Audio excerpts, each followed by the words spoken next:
Эти товары Грузии не нужны.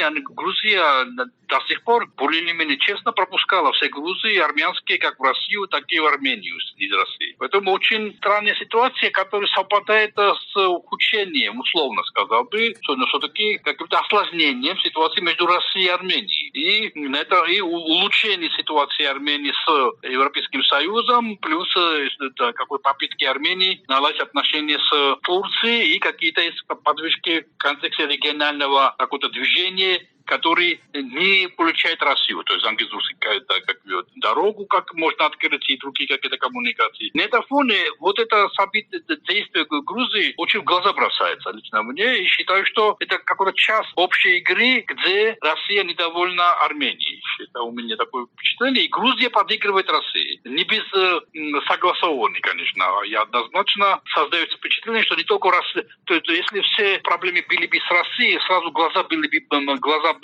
бросался бы, что вот Россия наказывает Армении. Вот коньяк не пускает, а у России есть очень много рычагов, там не пустить какой-то товары армянские. Не только это всегда так делает.